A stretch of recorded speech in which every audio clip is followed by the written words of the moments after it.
Ladies and gentlemen, it is time for the final game in the InStarcraft.de HotS Invitational Tournament, sponsored by Idelo.de.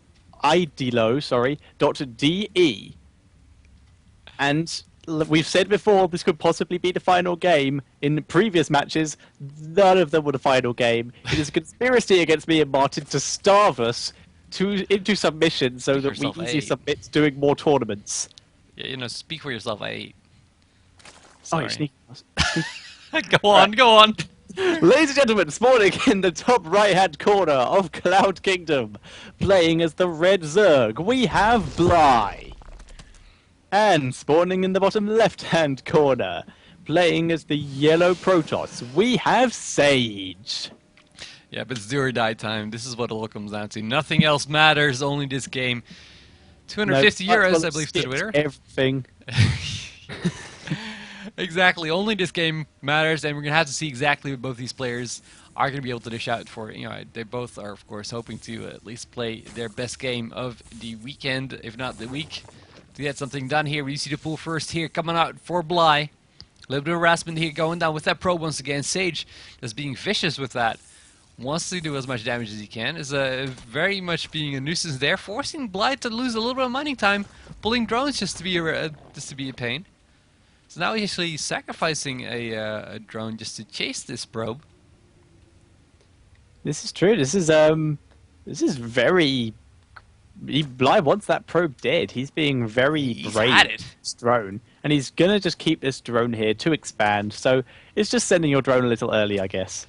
Yeah. On the other end, is Sage gonna let it pylon block here? Maybe. Maybe. Nope. Oh, not in time at all. We do see meanwhile see the Forge and the Nexus going down for Sage on the other side of the map, so that's going to be pretty good. Pretty good. It's look, we've seen more conventional games here in the series. Sometimes kind of hard to tell that it's hard to swarm. But then you see like a Mothership Core fly by. Yeah, the Mothership Core has been the telltale sign that this has been hard to swarm and not Wings of Liberty. You'll just be like, well, this is really familiar. Mothership Core, what are you doing here? Yeah, I have to kind of say that makes me a little bit worried, if we're completely honest about Hordes. Well, if the only difference in this matchup is that sometimes you're going to see, you know, you're going to see Mothership Cores, and that's the only difference that you're going to see in this matchup. That's kind of... This is true, but I definitely think the players have missed an opportunity with the Tempest. Yeah, like, definitely. Has that upgrade for the bonus damage versus massive, yet we've never seen a single one built against Broodlords. Sure, I guess these guys are mainly just saying, hey, you know, we know this works. I haven't been able to really fully discover Heart of the Swarm yet, so we're going to go with builds that, hey, we're comfortable with. We know, hey, this works. So let's keep doing it. Yeah, that does definitely make sense. And this is still just very standard out of both players here. We see the Forge fast expand, and we will likely see Bly take a third base, as he knows his opponent is just going to continue to macro up for now.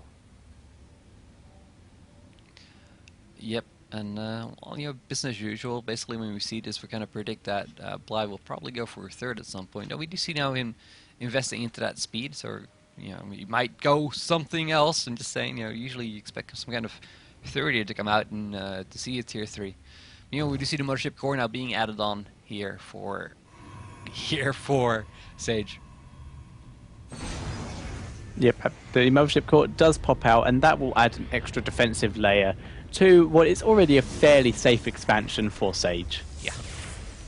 And now that he has that high ground vision, he is going to be able to chase out this Overlord, possibly kill it off. So we will see how that works out. No, he's not going to use it.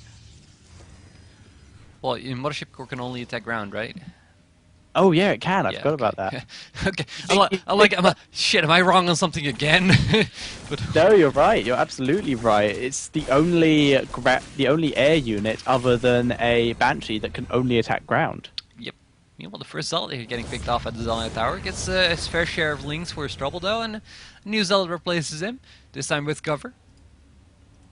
Yep, it's true. It's got Mothership Core insurance, just in case. Yeah, he's being a little bit cheeky with that Mothership Core. I like that. Yeah, How far is he going to push? This is going to take the Queen out? He will get the queen if he decides to engage it, but it doesn't look like he is that willing.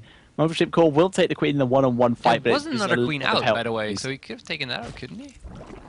Yeah, possibly no, could've. there's two queens. Where's the other queen? Oh, there's the other queen. I'm like, wait, what's going on? Yeah, there should be another queen here somewhere. But there it is.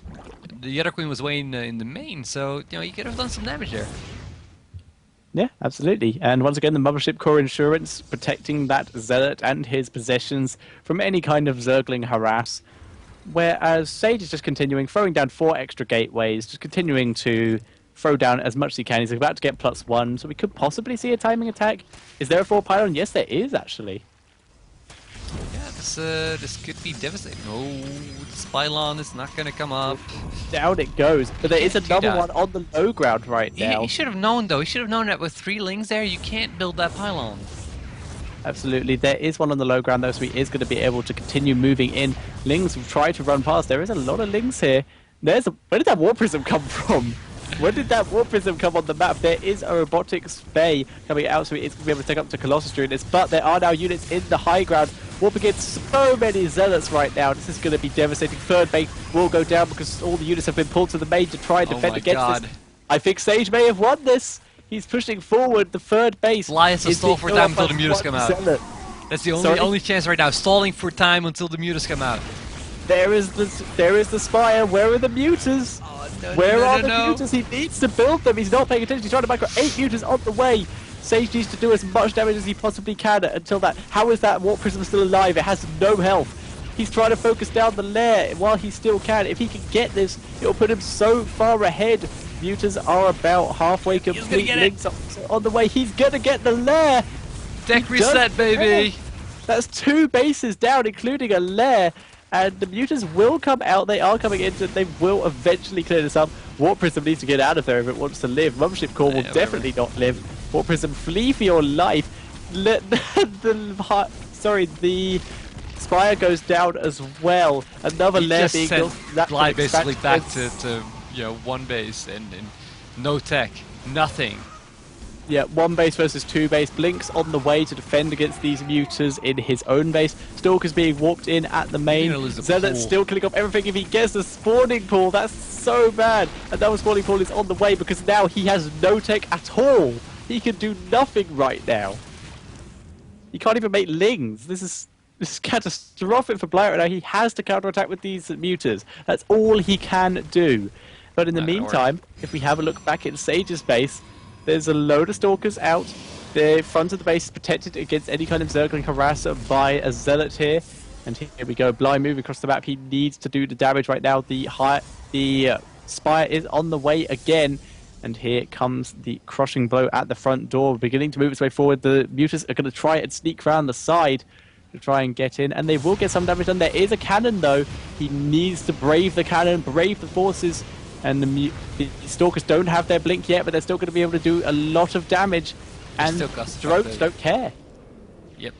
I gotta say, they're still cost effective, so really, there's nothing Bly can do right now. The one thing that Bly kind of has going for him is that he didn't lose many workers. He's not miles behind in worker count yet. But that's the only thing he's got going for him. That is true. He has killed 5 of his opponent's workers, whereas Sage has killed 9. So it's not a huge difference. Nope, it's just that he's completely lost his tech. He had to rebuild the lair, he had to rebuild his pool even, now he has to rebuild the Spire to finally get back to where he was.